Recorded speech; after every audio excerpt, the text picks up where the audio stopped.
Hello friends, আমি sweeties কিচেনে তোমাদের স্বাগতম। আজকে আমি বানাবো চিকেন পাকোড়া। তো কীভাবে বানাচ্ছি ভিডিওটা শেষ পর্যন্ত দেখতে থাকো। এখানে আমি প্রথমে চিকেনটাকে ম্যারিনেট করে নেবো। এখানে আমি 300 গ্রাম মতো চিকেন নিয়েছি। এখানে আদা রসুন বাটা দিয়েছি 1 টেবিল চামচ মতো, টেস্ট অনুযায়ী লবণ দিয়েছি, 1 চামচ হলুদ, একটু ধনিয়া গুঁড়ো, একটু লাল লঙ্কা গুঁড়ো, একটুকু কাশ্মীরি লঙ্কা গুঁড়ো, আর 1 চামচ মতো জিরে গুঁড়ো দিয়েছি, আর 1 চামচ সয়া সস। এবার এটাকে ভালোভাবে মিক্স করে নেব, দিয়ে ফার্স্ট কোডিংটা আমি করে নেব। এখানে ফার্স্ট ম্যারিনেশন হলো, এটাকে আমি আধা ঘন্টা রেখে দেবো এইভাবেই ঢাকা দিয়ে। আধা ঘন্টা হয়ে গেছে, এখন সেকেন্ড ম্যারিনেশনটা করে নেব। এখানে একটা ডিম আমি দিয়ে দিলাম। এখানে 3 চামচ মতো আমি কর্নফ্লাওয়ার দেব,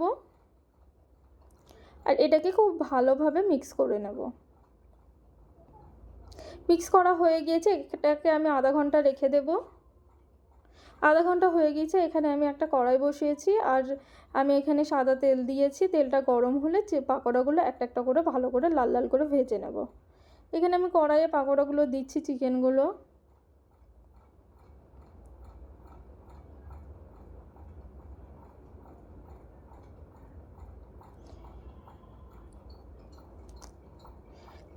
চিকেনগুলো এক সাইড হয়ে গেলে আমি এটাকে উল্টিয়ে পাল্টিয়ে নেব।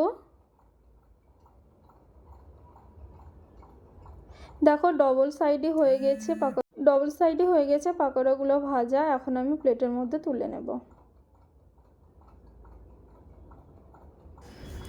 দেখো আমার পাকোড়া রেডি। তোমরা এইভাবে করে খেও, আর কেমন হয়েছে আমাকে কমেন্টের মাধ্যমে জানিও। ঠিক আছে, দেখা হচ্ছে আবার নতুন একটি রেসিপি নিয়ে। Thanks for watching.